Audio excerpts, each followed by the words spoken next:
I told you before we got on here, we always like to start with stories. We like to hear how people got to where they are. So why don't you take us to the beginning of your story in real estate? I know you kind of already told me before the show, but let's go back to the beginning. Let's get into detail. Tell us how you got here. Yeah, no, absolutely. I'll try to make it short, but it's a typical immigrant family. So I'm from an immigrant family from India.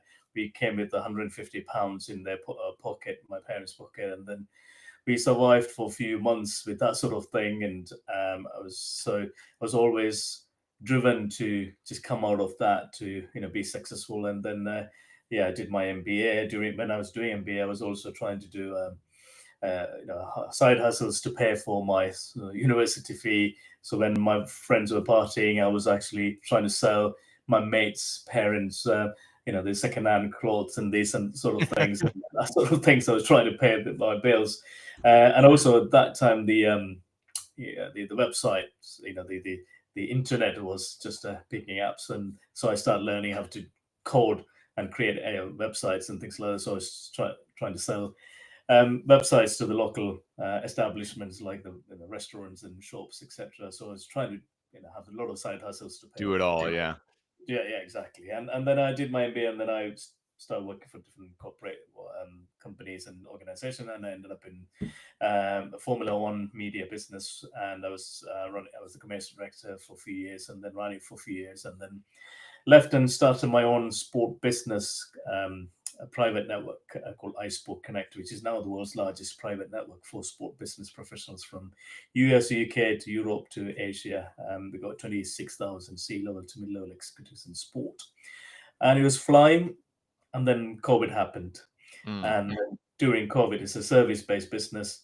It was really hit by not just my business, a lot of business in the sport industry, and that opened my eyes because I had a lot of time, and I was looking at, okay, what if another COVID happens? What I need to have, I need to make sure I have a future-proof businesses and things like that. So I started reading Rich Dad Poor Dad, Of and course. start talking to other property developers, watching YouTube videos, listening to podcasts like yours, and realize that it's good to also have a asset-backed business as well, so that it will feed you even in the good times and bad times. So I got into properties in 2021. And 2023 onwards, it became a serious business. But the first 2 years, I was trying to learn. So what I do is I do very much a BRR strategy, which is buy below market value, add value, and then refinance at the end, take the money out, and then go again and again. I use investor finance. So at the beginning, I used my money, so you can only go so far with your own money. So I started raising money. So we now have 35 retail investors, mainly from my industry, which is sport. So there's a lot of wealthy people in the industry. If they put the money in the bank account, they don't get much interest or returns. So we obviously they invest in our business, and we use that investment to buy properties under below market value, and then we convert them into student apartments in a place called Guildford at the moment. There's the University of Surrey, which has 18,000 students, and we create really premium student apartments with the Netflix and Spotify, cleaning, just a gym in the back garden, and it's almost like a hotel, the way we run it. So we have pizza and beer nights. We have a private WhatsApp group for them. We have like a growth meet because a lot of our students, so we have once in a while we get together with them, etc. So we're creating a co-living brand for them to feel they are part of a community. So we've been running that, and so that's what we've been doing for the last couple of years. And our plan is to hit 100 million portfolio in 5 years' time. So there's a 5-year strategy to achieve that. Nice, man. I love it.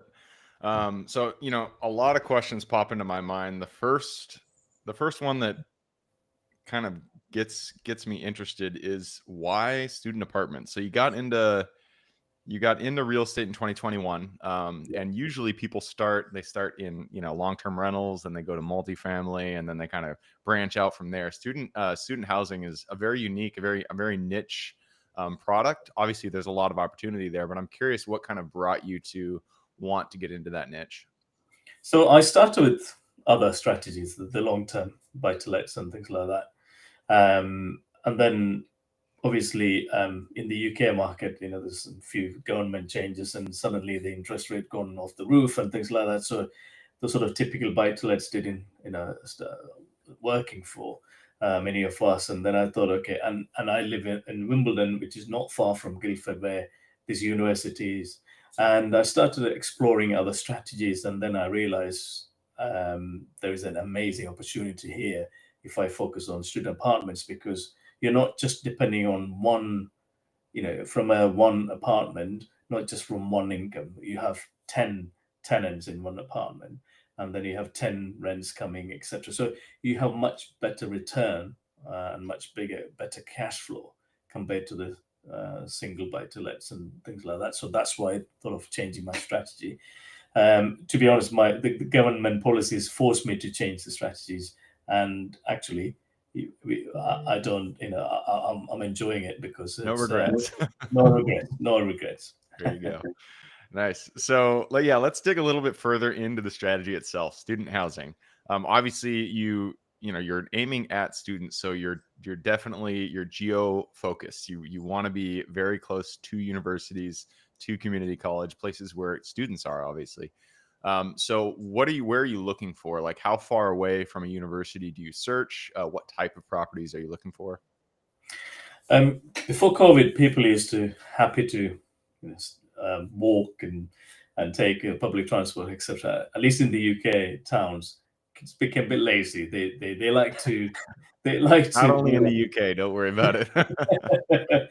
so they like to be as close as possible to where they get to, whether university or college. So we created we have a map in our office where that's our sort of area where we are looking to buy, as always. And then we work with a couple of, the local agents. We build our own brand. We have YouTube accounts. We put our brand in all of our projects, so we are visible. So we work closely with the local estate agents. So they always come to us now because we buy using cash. So they know we can complete within 28 days, within a month. Usually the property transaction in the UK is very slow. It's like 3 to 4 months. And these agents need to get commission from the sales to all of that, and they know I'm very quick in these transactions using cash. So people come to me now saying we got an opportunity before we put on the open market. We want to see if you like to buy. So they always come to us. So we work with the estate agents. We work with probate agencies. When people pass away, then their families want to get rid of those properties. And then we work with the repossession agencies. So there are a lot of banks and building institutions, societies, when they repossess the properties, they give to these agencies, they come to us. So I built on the sort of 3D strategy: death, Yeah. debt, and divorce. And also, like I said, with a good relationship with the local agents to get the. So without me going the market looking for properties, now I am getting people coming to me. But one, because I'm a cash buyer. Second, I have a brand reputation now, and third, we have this visibility of a brand around that area. So that's Yeah. how we actually A lot of get deals. networking to find the deals. In terms of your criteria, I mean, you mentioned 10 beds earlier. Where I live, there are almost zero houses that come with 10 beds. It's just not a Yeah. thing. So that So means you have to do some type of construction to these houses to take that capacity. What are you looking for the footprint, and what do you have to do to it to fit your strategy? yeah, so what we do is we in the UK we call different class systems. So you have a C3 class, which is the residential, where the houses where we live. The co-living HMOs, we call them, they are C4. So what I do is I look for C3, which is the residential homes with minimum 100 square meter, with the opportunity to go to the back or side, and also we call the loft the up and convert the loft. So for that, you don't need planning. So planning takes ages in the UK. It's very slow. So I want to do this. We are trying to do 20 projects a year. So that means we want to finish 10 projects every 6 months. So for that reason, we have to do everything under something called permitted development. If we have permitted development criteria, you don't need planning. Everything can be done without asking for permission. So if you go up to 3 square meters to the back or to the side or go into the loft, you don't need planning. So I stick to that sort of criteria and I look for those sort of properties, and then we just straight to it. I don't even go and view the properties. I get my architect and planning consultant to go and see them, because there's no point me going first and thinking I'm guessing all the works, whereas I get my experts. I call them my power team. I use my power team for different decisions, and then I take the credit, but it's all the people behind me.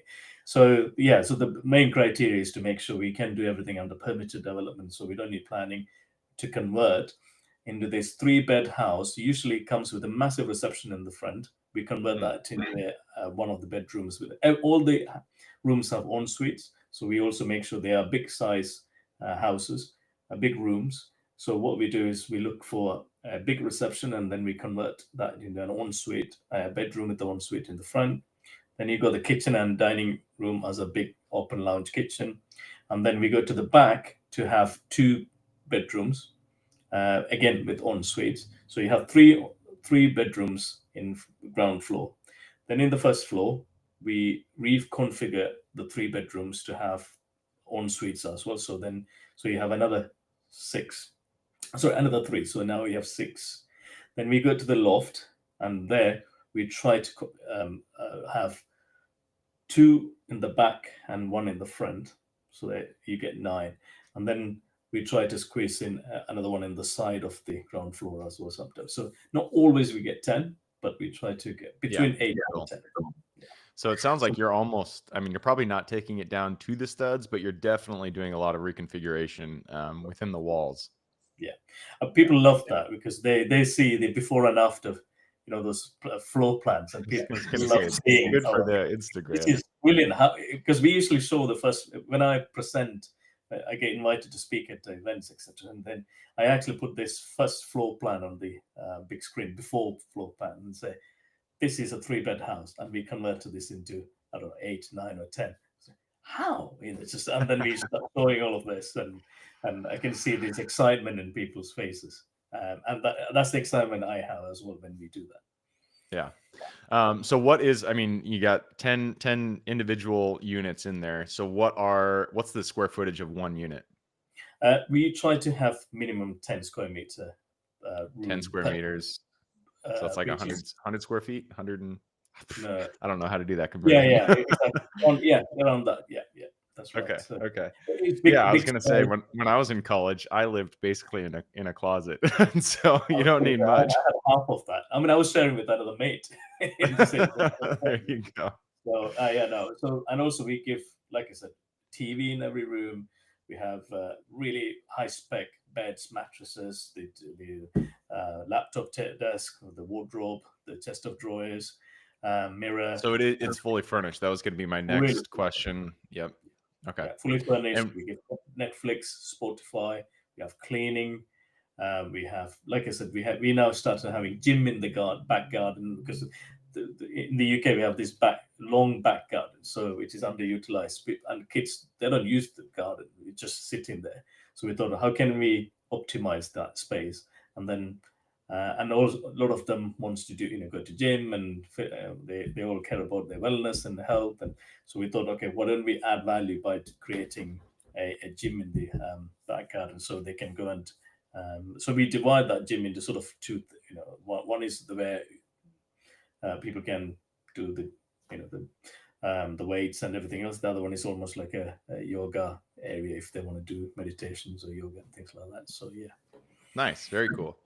And you also mentioned, you guys are also throwing events at these locations. So there's an additional layer of amenities that you're putting on top of just the structure itself. Yes. What additional type of coordination, your team, like how big are you building your team in order to take that on? Yes. So not just the events, but the overall idea is to, like I said, have this 100 million vision, the 5 years. So and yeah, to achieve that, I divide that into 12 months and then 6 months, sort of target. So 5 years, 100 million, that means 20 million per 12 months. That means 6 months. I need to do 10 projects. So just I'm making it simple, simplifying this. In order to achieve that, I need to have what I did is I divide the team into three. One is the acquisition stage, the other one is the construction stage, and the third is the asset management stage. Acquisition stage, I have an operations manager, Steph, and myself, and then a third guy who look after the investors. So what we do is we look for the right, mainly I'm the one who's doing that, looking for the right deal, and then looking for investments, which my Hugo, my colleague, he managed the relationship with the retail investors, and Steph is the operation manager, making sure we are doing all the legal works, the paperwork, everything else, the tech stack, and all of that. And once it goes through the acquisition stage and everything is ready, the legals are done, we got the keys, then straight away we pass it to, we have 4 project managers. So each of them sort of manage 5 projects each. So we have 20 projects that way. So they look after the operation. So their role is to make sure we deliver on time with the quality and within the budget, which is the most important thing. And they manage that and they report to me. And again, Steph, the operation manager, is obviously managing all of that for me as well throughout those 3 stages. But each stage have different key personnel who are looking after those projects. So once the construction is done, these 4 project managers then they pass it to the next team, which is the asset management team, which is a guy called Tom. Him, and there's a lady called Caitlin. They're then looking for tenants, compliance certificates, because these co-living apartments in the UK, we have a lot of legal compliance that we have to have fire systems, smoke alarms, emergency lighting, fire strip doors. It's like a hotel. Yeah. We have very strict compliance and rules here. So we need to make sure we have all of that in place. We have the gas certificate, we have electricity certificate, we have a fire system, fire certificate, all of those things.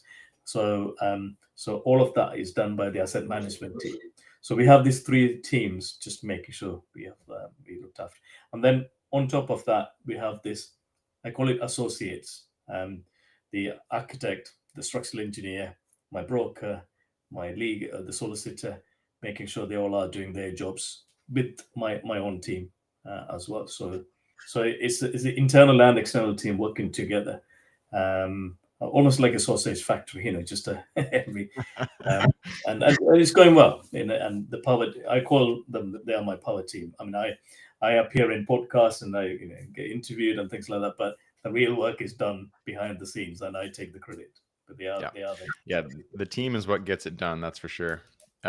So real quick, we are running down the time, but before we move on, I always like to talk numbers. What are you renting each unit at? So we buy for the houses, we bought for 500,000. Okay.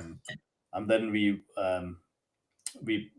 spend around 150 to 200k pounds, and then the NGDV is around 800,000, 750 to 800,000 is the Okay. end.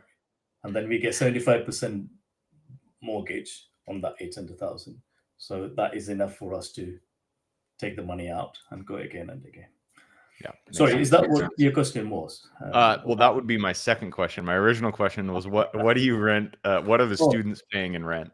Oh, sorry, the rents. Yeah. So ours is a bit, because we are very premium. So usually those rooms you rent out for 600 to 700 pounds per month. Ours is minimum 900. So we rent out from 900 to 1,000 pounds per month. Okay. I mean, that's still, if you're going out there and renting a full apartment or renting a full house, that's much lower than that rent. So it still fits the need. It's still, you're a student, you don't have money. Yeah. 900, I don't know what the conversion rate is, but 900 pounds seems like Around I would say $1,200. okay. Yeah. That sounds about right. Yeah, but this is not London price. We are in Guildford, but it's not. If it's in London, you're talking about probably almost $2,000 per Too week. much. Yeah, too much. Makes sense. Exactly. All right, man. Well, that wraps it up. We have to go on to the quick question round. Are you ready? Yeah, I'm ready. Let's do it. Starts with education. It could be any form. It could be a book you've read, a conference you've gone to, a mentorship program you've been a part of. I just need 2 recommendations, one for general life wisdom and then one for real estate. Or can I just share my experience, or without? So what we're looking for is a recommendation that you can give, an educational recommendation that you can give the listeners, for 1, general life wisdom, 2, real estate or business. Okay. I mean, definitely the Rich Dad show. Yeah, I'm a massive fan of that because I listen to that because it really changes your perception about finance and financial education. So definitely that one. Then when it comes to real estate, I have to select one in the UK. I'm sorry, but there's a guy called Samuel Leeds. Okay. He does a lot of podcasts and YouTube shows, which is sometimes controversial, but sometimes it's great. Yeah. That's how I started my education, by listening to him and watching his YouTube videos. Yeah. Podcasts are a great way to just get a basic foundational understanding of different assets, of how real estate works. And I feel like, mostly in most democratic countries, real estate functions very similar. And so if you understand how it works in the UK, you understand how it works in the US, yada, yada. So, all right, moving us on to the next question. This is for your younger self. Let's go back to the Shri who was still in the sports world in Formula One. Go to him, look him in the eye, give him one piece of advice moving forward. Well, one thing I would say is that this definitely changed my perception about things. Is not all debt is bad. So there is a good debt and bad debt. Yes. And taking credit card for going to holidays or buying cars and things like that is bad debt.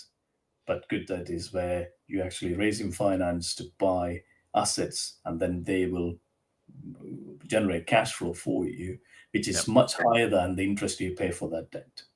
And good debt is leveraged that generates money for you. Absolutely. And I feel like that is the main message from Rich Dad Poor Dad is, you gotta the debt that you take on actually will be making money from you.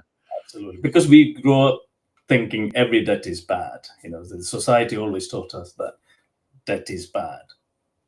So there's a big guy or a big influencer here called Dave Ramsey. I'm sure you might have heard of him. Yeah, he's really big about not taking on debt.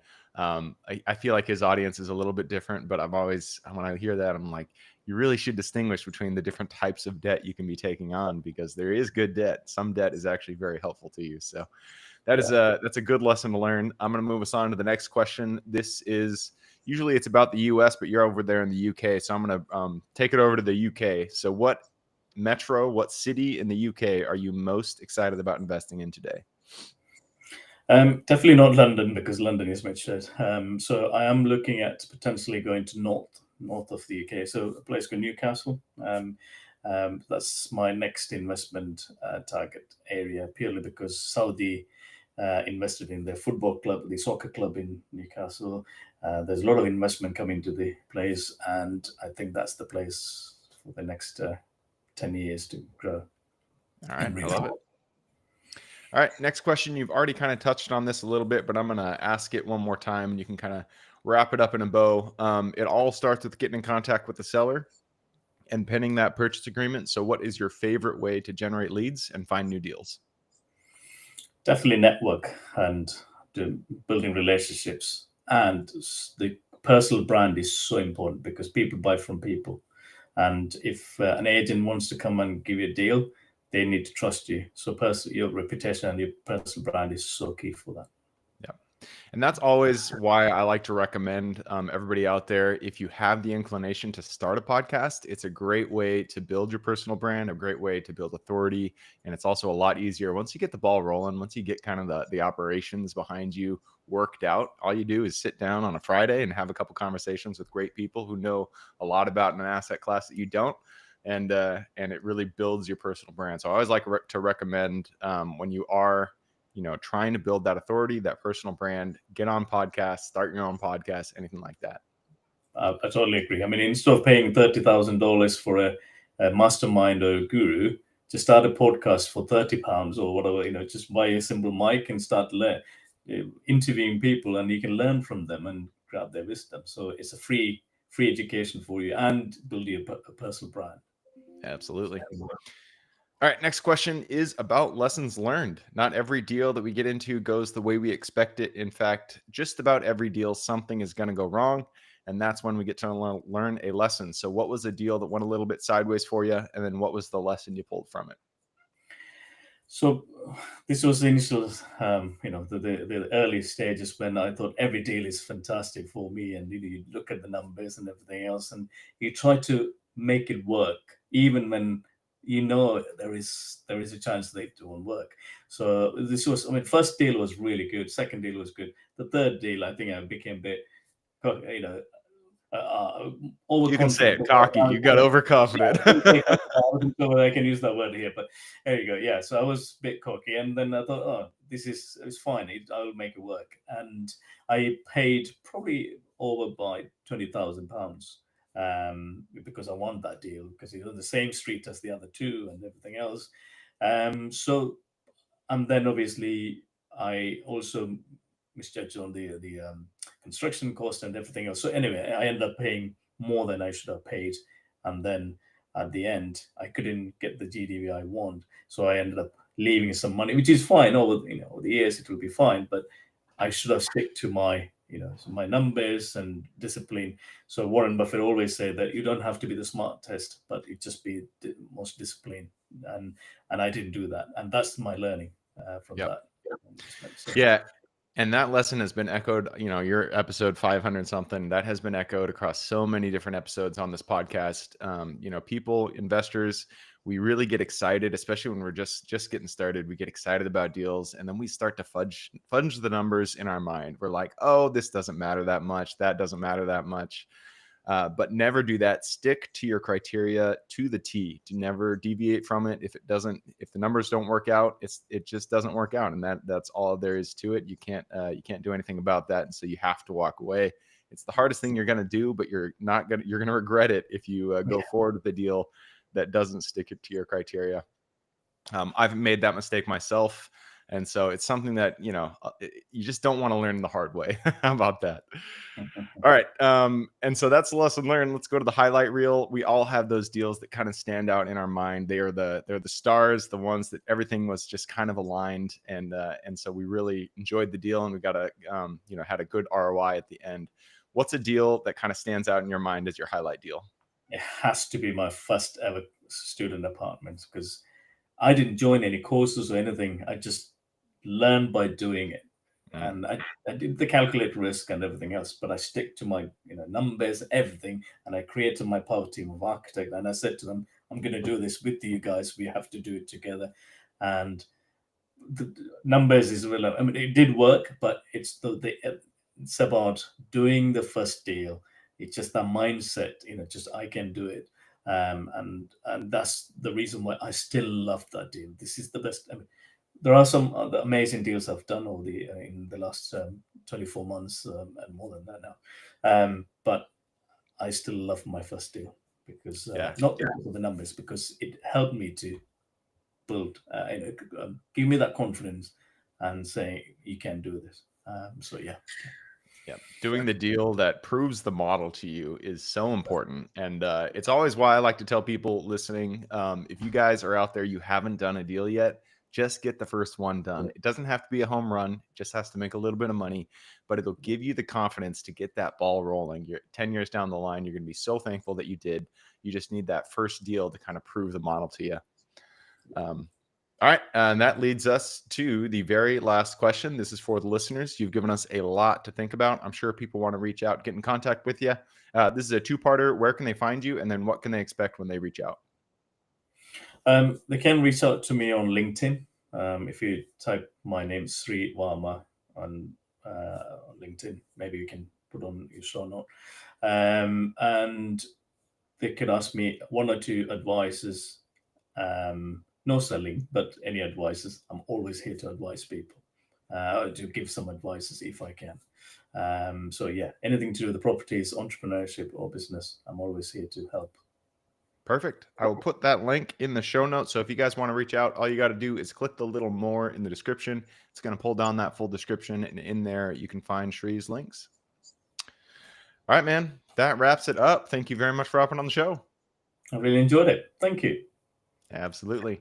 For everybody who's with us today, thank you guys for showing up. You are the reason we do this. So if you guys have any questions, reach out to me, Gabe, at therealestateinvestingclub.com. If you guys want to support the show, all you got to do is leave us a review. Other than that, I hope you guys have a great week. Keep rocking real estate, and I look forward to seeing you on the next episode.